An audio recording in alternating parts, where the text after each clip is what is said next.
Welcome back. Thank you for clicking on the video. If you haven't already, hit the subscribe button.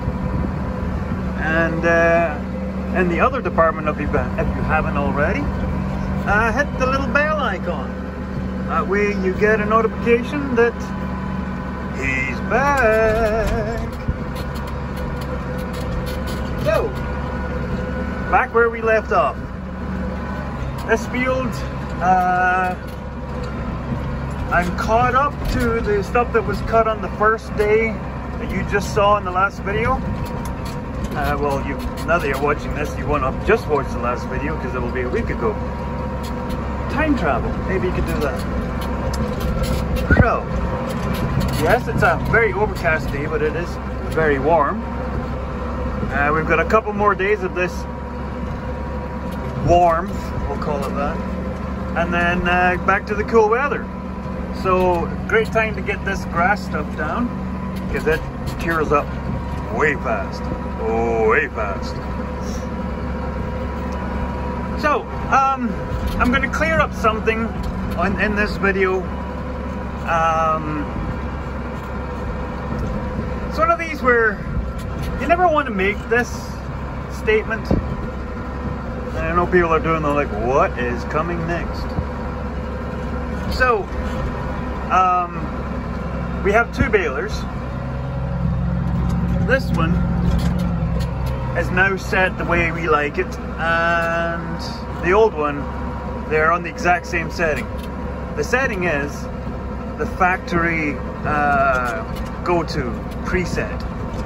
So, when the balers start turning, that little gauge there, the needle will point straight up. And I've been told by quite a few people, best just leave it there. A lot of people will set their balers denser, and that's your own preference. If you want to do that for what you're doing, great. And this is not a stab at anybody, please don't take it that way. But what I personally have found through the way that we farm, and because we also sell bales to many different outfits, so we could be selling bales to a feedlot, an auction mart, or an acreage. So we cannot be tailor making bales up and down on the weigh scales. So both balers stay exactly 12 o'clock on the density scale. So that, from what we have found out from our weigh scales, the one that we rented, means that our bales will average out somewhere between 13 to 1500 pounds, depending on the crop, depending on the day, depending on the time of day. That's where we're at. So we tend to just sell price per bale. Come and take a look at the bales. You can test the density, you can test the moisture, you can grab a tractor and pick them up if you want. Try and roll them around, whatever. Buy them or don't buy them. Especially this year, like I said, with all of the hardship stories that I've been hearing, and people, when I try to work out deals and they're so grateful, it makes it worthwhile. Believe you me, I haven't had a day off, and I cut and bale until after dark.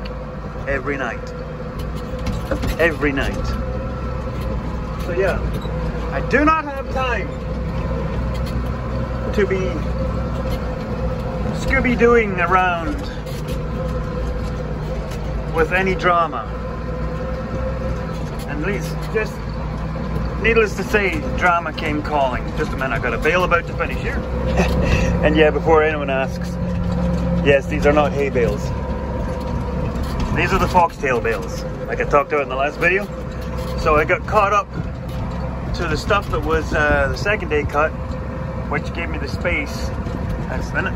Gave me the space to get in here and get this lifted before it blows away, as we all know foxtail barley likes to do. So that's what I'm doing, is I'm baling it up. I'll set them off to one side so we don't pick them up, put them in the bale stack, because that would be bad. And then it'll get dumped over that fence over there into the slough. So yeah, like I said, I don't like airing laundry on here. But if anyone is watching this, what I'm trying to say is, this is a stressful enough job as it is. And I am squeezing every bale out of this farm to help out fellow ranchers. I do not need more stress added to me. I don't need someone coming back and saying, these bales are not what you advertised. I don't need, oh, I want my money back, or oh, I want you to change these bales out for something else. Because we have had that happen before. Believe you me, we had a deal, and it's why I say I won't purposefully try and work with horse people as much as possible, because there was trailers and trailers and trailers of bales, and then they start squabbling over because they were cow dry but not horse dry hay. Yeah, they made us change out, I can't remember how many trailer loads of hay. So like I said, I do not need the stress. Now I don't know if I'm going to post this video or I'll just press erase when I'm done, but that's where I stand on it. Moving on.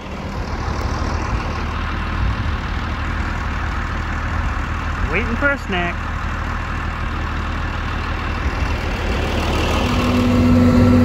Happiness is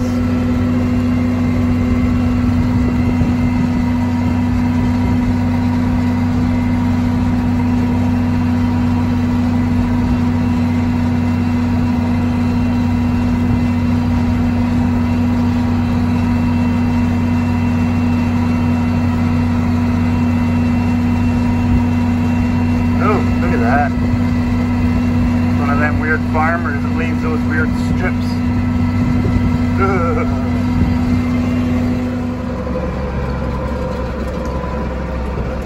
Man, the old cows are going to be in seventh heaven when they get into that ravine.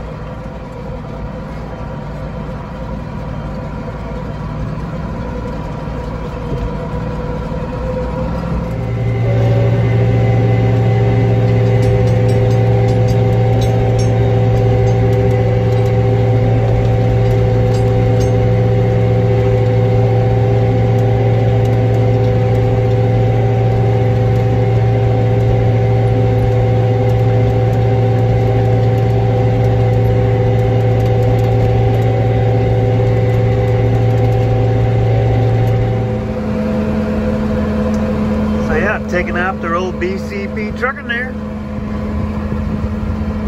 So yeah, we're still in the middle of crazy drought, and we're in the middle of a right stonking heat wave. 34 degrees again today. It's supposed to be the same again tomorrow. So I cut during the day, and then in the evening I go and I bale the grasses, the north dam and the south dam. And then I had highway I was doing. I don't know if I had pictures from that. And then once it's dark and there's a bit of a dew, then I'm doing alfalfa. Because it's the only way you can keep the alfalfa in good shape. And this is the second cutting in the big field. It's going quite well so far. It's a very respectable cut. So yeah, that's what we're doing. We get a bit of a rest after supper, lay down, sleep for half an hour, and then we get going. So yeah, bring you back.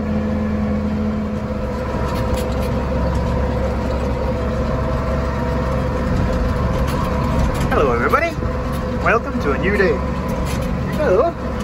As you'll notice, I'm on a single cut line right next to the dam. There's the North Dam field, still not finished baling, but we're down to the last corner.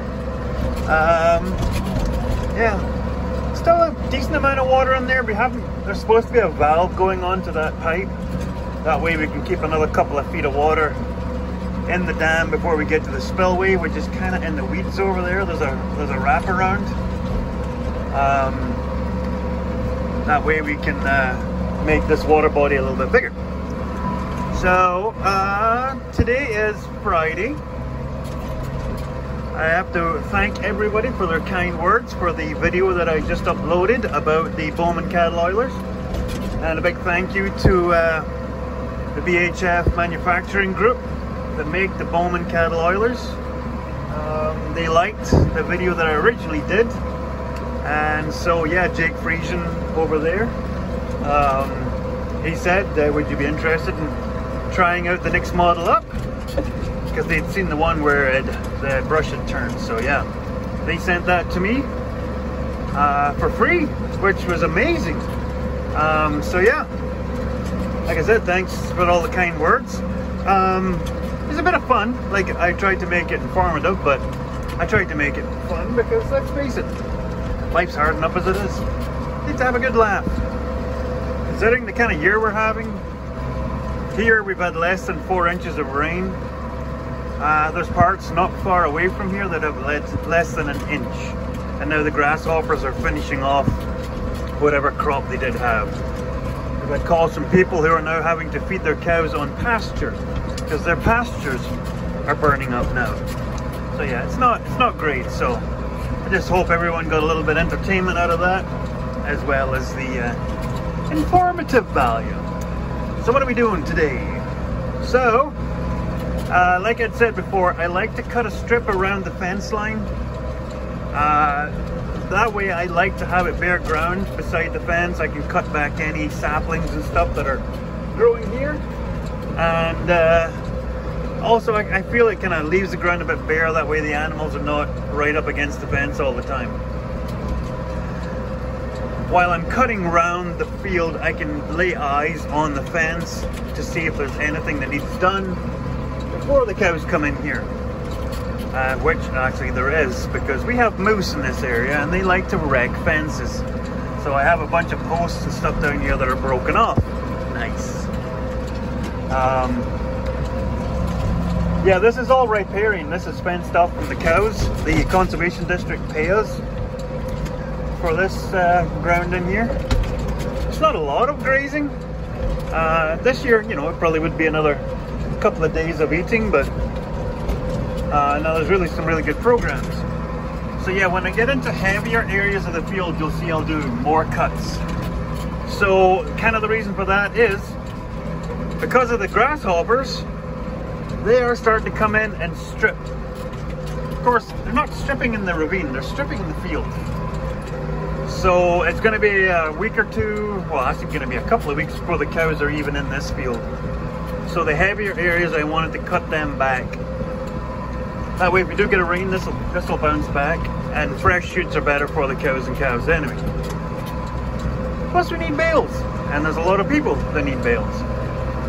So, yeah, that's where we're at. We just got word that there's a chance of a storm later on today. As you can see, it's very close outside. It's still bordering on 30 degrees. The humidity is very high. So it's very rotten out right now, but it makes for great baling. Henceforth, there you go. That's moose damage. Yep. Because there's no equipment in here breaking fences off. Anyway.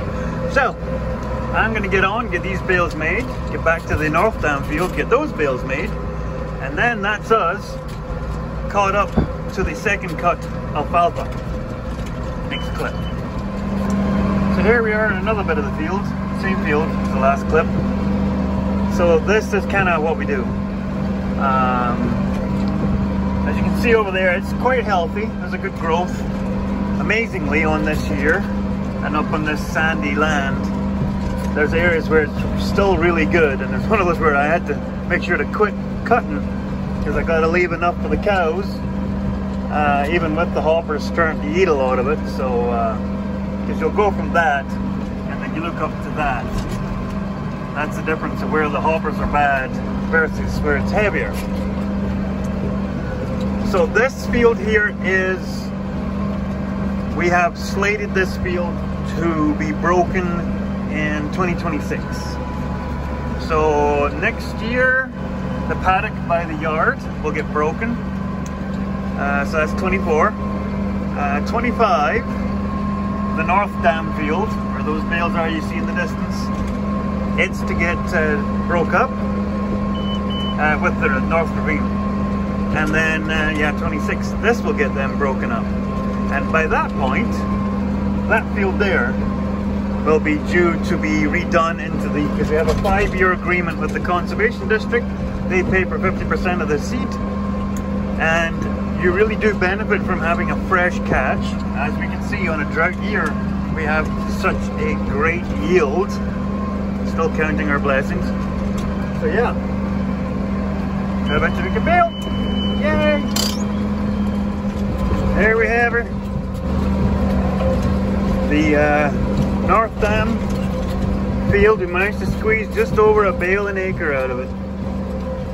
Yeah, doesn't sound great, but considering the year and considering this field is at least 5 years beyond its lifespan when it was supposed to be ripped up, that's not bad. These bales will go to help somebody out immensely. So, what's next? Oh yeah, we got 15 bales out of that little spot, the ring, and then a couple of spots in the other field. So that helps. This is done, and we're going back up here. There's a couple of bits that were early cut. See, the headlands are off. There's a couple of spots where bits still to pick up. And then we're caught up. We're caught up to the fresh cut stuff. So, yeah, get on. Yummy. So that's the nice thing about these over the powder, that they kind of work away slowly at these. Anyway, point of this video, this section of the video, I have just opened this end of the paddocks to let them back into here. I wouldn't normally have, because they still have to get to the south part of the farm at all yet. But because they've now said there is a high, very high likelihood of rain next Thursday. Oh, there's one of those eagle feathers. You're supposed to pick these up whenever you see them. It's a sign of good luck. Squirrel! So, back to the conversation. Very high chance of rain next Thursday. So, family's going off to do some family stuff today, and as per usual, Piper Doug is not going with them. So, I've got to get the last half of that quarter knocked down. And hopefully by Thursday, because today is Saturday, by Thursday that'll get that baled up. And if I can get into the other field and get it knocked down, even if I get rains on, I don't care. If we get a good rain, it's gonna jump back so nice. Back to this, why we're letting them back into here. They're getting a bit low out here. This is getting to the point where we should have moved them a couple of days ago.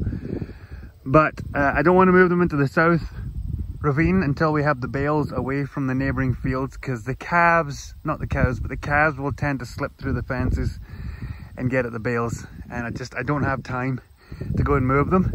And it's not fair to ask Liam to come away from like a family gathering to go and move bales. So, because we have rain coming, we can let the cows in here, and that'll give us 2-3 more days, actually closer to 4, before we can set up to go into the south, because with the rain coming, this will bounce back. I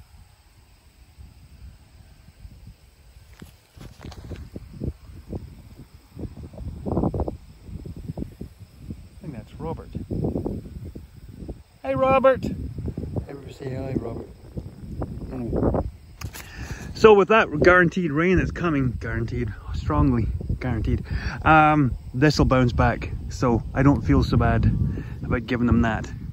So that's what today's up to.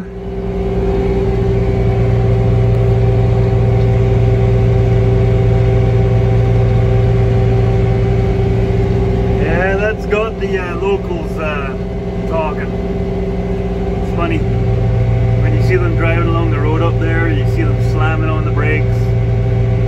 tracks in the gravel. Looks like somebody drunk driving.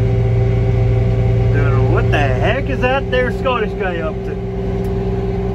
Okay, so this bottom part of the field that we're in now is the part where was the last cut. So it's literally less than a month ago it was cut. So yeah, it's a lot shorter, as you can see. It's not as thick a mat over there. So why would I be cutting it? Well, as you can see, this is actually full flower. More than the stuff up there that's been longer cut. This is more flowered down here. Figure that one out. But it is terminated. And like I said in the previous clip, we are almost being guaranteed a rain event next Thursday. So we'll get it down, we'll get it rigged up, we'll get it baled up, and then hopefully we'll get a good rain on it and she will jump back. Jump back! So, get on. So come winter time, when people are like, when's summer coming? It's so cold. I'm sick of snow. Just play them this.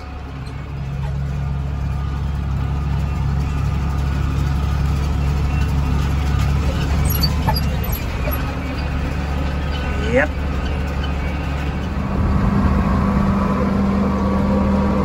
Back at her. So yeah, we're bailing into the second cut. As you can see, there's some spots where it's a bit thin. So turn this off. So yeah, up here where it was first cut, ironically, it's only about mediocre across most of the rows. Here you'll see it's a great 2-into-1, and you'll see it kind of splits a little bit. So the reason why it's so wide, well, I was trying to make it the width of the tractor, which is working out pretty good. But every so often you'll get to a hilltop or a bit of a saline spot and it's thin. Like you look away in the distance there, you see it divides. So I tried to pick the swaths up in one go with the baler. It was not working. Where the tires were nipping the edge of the swath, the baler couldn't pick it up out of the ground. And I even wound this baler down as low as it would go, because it's thin, and it's thin, you're not going to want to spend a lot of time trying to get that back. But they're very, very strongly calling for rain on Thursday and now Friday. So we were motivated to A, get this cut, and B, get it baled up. Because we are definitely going to be having a third cut. We'd like to have the whole field third cut. So that's the aim. So I figured if we can rake it up 2-into-1 anyway, and that'll save time with the baler for when it's finally cured and ready to go. See, like this, I'm going to be driving on the edge of it. It is what it is. I'll get what I can. The rest of it's not worth, because I would literally have to rake 3 times to get 2-into-1 in a tight row. And there is no good quality V-rakes for rent, and we're not buying one until next year. It's not in the budget. So it's working. Like, it is doing a pretty good job of getting most of it into the bale, as you can see. The nice thing about these John Deere balers, they have a stiff finger on either side on the pickup, which is good at pulling a lot of that stuff in within reason. Now yes, why am I baling in the middle of the afternoon? Yeah, well, time allotment, plus I wanted to make sure I could pick this up in one pass without having to go back and rake it tighter before I do the rest of the field, because I'm done down to about there. So the whole field is cut, as you'll have seen in a previous video.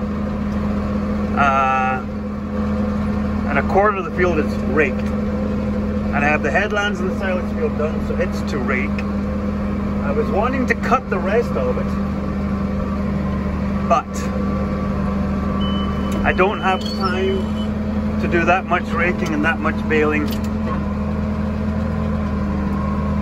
As much as I would like to have it cut, because that way we would have all of the growth back for a third cutting. But I'd far rather get this off in good shape and go from there. Okay, I blabbed on. I'll bring you back in a wee while. Okay, so there we go. It's not what you call by a normal year standard a great cut. But there's 43 bales off the first, I'd say, a quarter of the field. So that's me caught up to the stuff that's been longer cut, but I'm not going to get into that until it raked. So we're aiming for a bale to the acre. I'll be happy with that. Especially considering the year, I will be very blessed and happy with that. So, we'll go back to picking bales and then wait for the evening and get back to raking flat out. Well, you'll notice I'm not out in the field. Yes, it has got dark. And yes, this thing is now taking over the workshop, because apparently there's no workshops near here that have the time to take it. So, yes, sawdust, leaks. I'm learning as I go, people. I'm learning as I go. So yeah, the good thing is everything has to come off. And yes, that fuel tank is more than half full. So I got to pump that out. I found out the hard way that the top tank above the hydraulic sits full of oil. Found that out the hard way. It turns out we might have a bit of a problem with, where is it? Where did you go? Where are you? That thing. Seems like it might be leaking, because this whole thing was drenched in oil before we took it apart. So yeah, so I got to drain all the coolant because the radiators have to come out, and then I have to suspend the engine because this casting goes all the way back to there. So I have to unbolt the frame rail and the loader rail from that. So that's fun. Yeah. I think that frame rail is actually a loader rail that goes back to there. I don't think it would normally have that, but yeah, I got to undo all those, same on the other side. So I've got to take this out of the way to take the pump off, and then this all to come off. So I'm going to insert some pictures.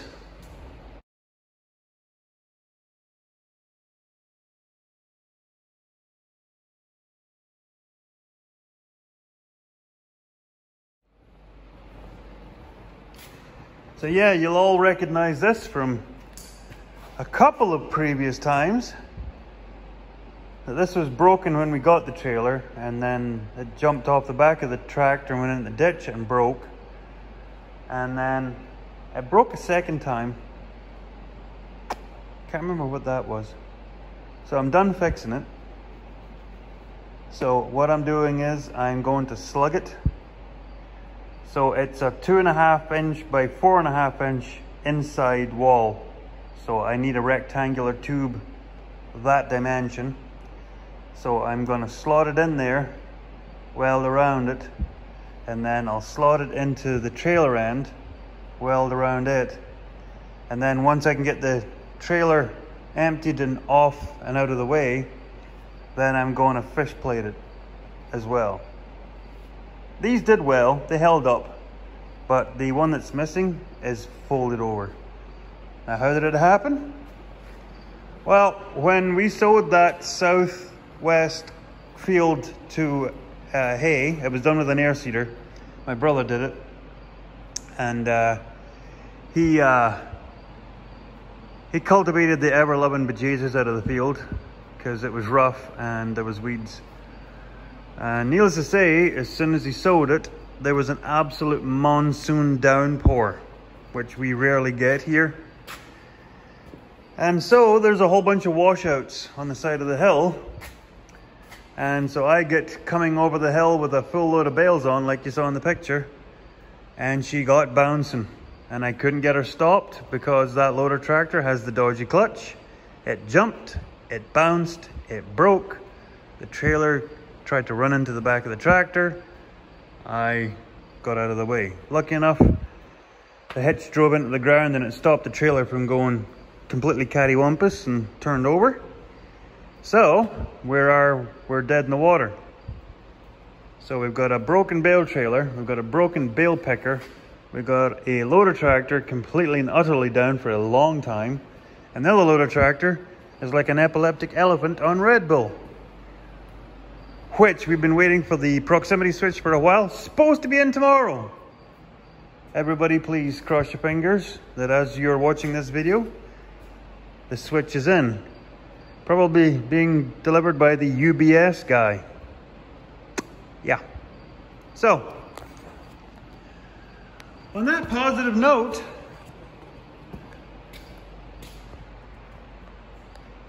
or what?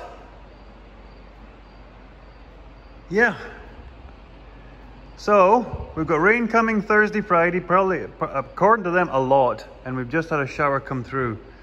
So, tune in for the next video to see how on earth we are going to get any of this haying done before this big downpour. But the weird part is, it wouldn't be the worst thing if it gets absolutely hammered on, because we need the rain.